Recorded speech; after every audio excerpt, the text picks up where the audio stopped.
Hey, and welcome to Barker's Bikes. In this video, I'm covering the top 5 most common U-turn mistakes that all riders make. So if you're struggling with slow, smooth, confident U-turns, then you're not alone, and it's most likely you're making one of the 5 mistakes I'm about to mention, or maybe even a combination of these 5. So maybe you're in a different ballpark. Maybe you've already mastered this whole U-turn thing. And if that's the case, I would love to know which of the 5 things gave you the most trouble and what you did to overcome them. So all of us in the community, we're all working together to help each other. So if you've got something that might help someone else, please share, because we will definitely read it and listen and try to apply it in our own rides. So if I haven't introduced myself, I am Justin Barker. I'm a full-time motor officer and accident investigator. I have hundreds of hours in specialized training in accident reconstruction, and that also includes motorcycle accident reconstruction. And so my goal is to lower the motorcycle fatality statistic by 1. I know that doesn't sound like a very lofty goal, but I want to lower it by you. I want you to make it home safe, and I want to spare your family of the pain of losing a loved one, and I don't want to have to go to anyone else's door and do a death notification. Anyway, I'm getting off on a random topic there. So let's get into these 5 things, these 5 mistakes that are holding riders back in their U-turns. So number 1 is friction zone. So the friction zone for our new riders is the point where when you're letting the clutch lever out, the motorcycle starts to pull. That's entering the friction zone until you fully release the lever and the clutch is fully engaged and the motorcycle is moving. Or maybe you didn't apply any throttle and you stalled it. Well, that is your friction zone, that point. So what a lot of new riders especially don't understand or don't realize, a lot of magic happens in that friction zone. You actually, at slow speeds, you actually control your speed with the friction zone and a set throttle. So at a slow speed, get your throttle set at a set RPM, like say 12 to 1500, and you're in the friction zone and you're working within that to control your speed and say stop and go traffic or something like that. So the mistake that I see most riders make is when they go to make their slow speed U-turn, they pull the clutch lever all the way in, removing the power from the rear tire. When you remove the power from the rear tire, the motorcycle doesn't have that torque. It doesn't want to stand up.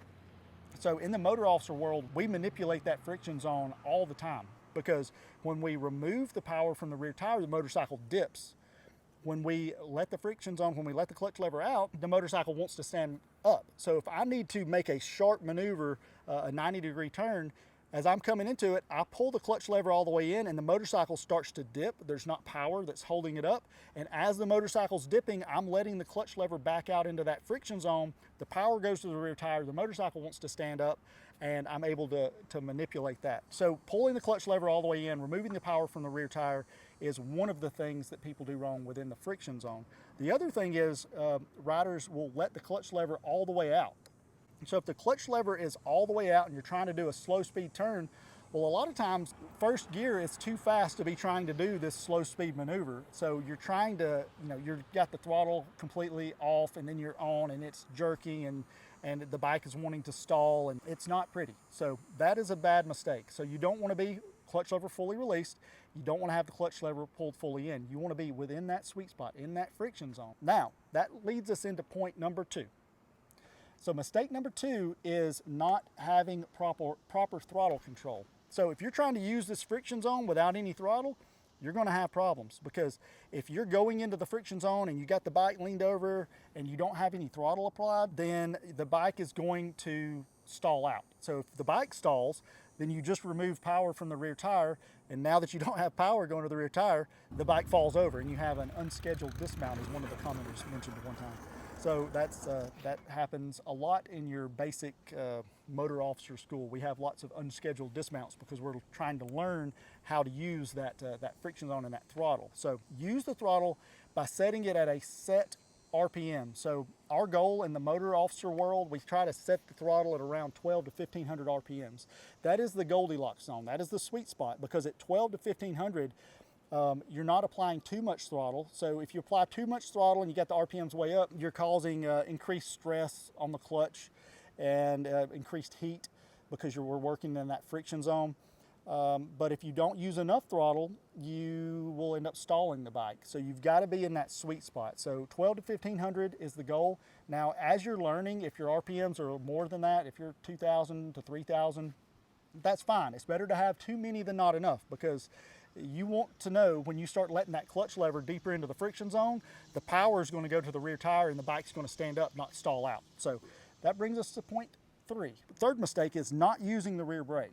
So if you're doing these things right and you're in the friction zone, you've got your throttle applied, and you're trying to do your U-turn, you can get the bike going a little faster than you want. Or maybe you're on an incline. This parking lot here has a slight slope to it. So if I'm coming down the hill making the U-turn, I may be going a little too fast. So I still need that power going to the rear tire.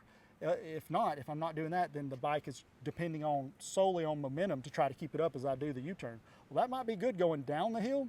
It ain't going to work for you when you start going back up the hill. So I don't use momentum. I want to use strategy. I want to use the clutch, throttle, and rear brake properly so that I can do it in any environment, on a hill, downhill, uphill, whatever, So use that rear brake. Now, in the motor officer world, they teach us to use your big toe, basically. So the Harley-Davidson motorcycles, if you own one, shout out to you, but they got a pedal that's kind of like this. It's a long, oblong-shaped pedal.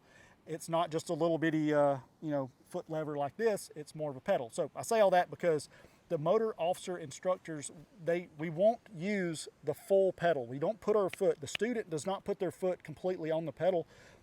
We use the edge of the pedal, and this continues even after we're experienced riders. We still only use the tip of the pedal, so maybe the last inch or so of the pedal. And you'll notice on some of the older Harleys, maybe I'll throw up a picture here, but you'll notice where, see, the end of the pedal here is more worn than the rest of the pedal. That's because that's the section of the pedal we actually use, and we do that to keep from over applying the rear brake, because if you over apply the rear brake, you're going to have to give it a little more clutch. Well, if you're giving it more clutch and you're giving it too much rear brake, then you got to give it more throttle. And then now you've kind of created a mess because the motorcycle is now fighting itself. So you're trying to overcompensate for overusing the rear brake by using more clutch, and then it's wanting to stall, so you're having to use more throttle. So gently use the rear brake. You're dragging it slightly. You're not pressing it. You're just gently dragging the rear brake to give you that control. All right, number 4. Number 4 is posture. So in the motor officer world, we have a saying, if it's an all-male class, excuse me if this seems vulgar to any of you guys, but the instructors will say, nuts on the tank. Well, all the guys knows what that means. That means scoot as far forward on the seat as you possibly can. You're at the point of your seat almost on the tank. So that puts your center of mass kind of over the engine, and we keep our shoulders back and get in a very upright, in control type position. That allows us to work like this within the handlebars. We're not slouching. We're in control of the motorcycle. The motorcycle's not in control of us. So upright posture.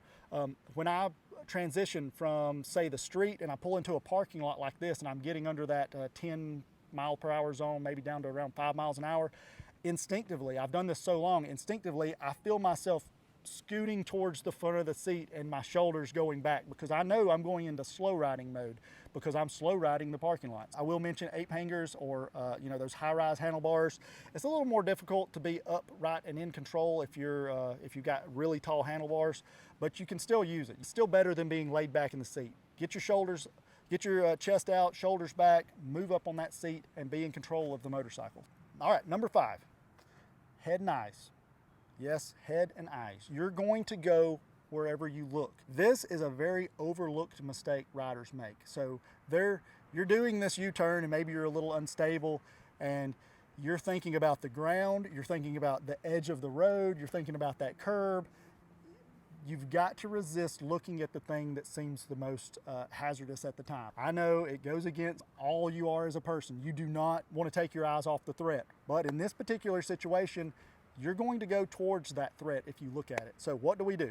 I turn my head, and I turn it so much so that out of my peripheral, I see the back of my motorcycle. It's almost like I got a backup camera on because I have committed to the fact that I'm going that direction, and I turn my head, exaggerated head turns. So find you a point behind you. Either you can look back at the double yellow line, you can look back at a tree or whatever it is behind you.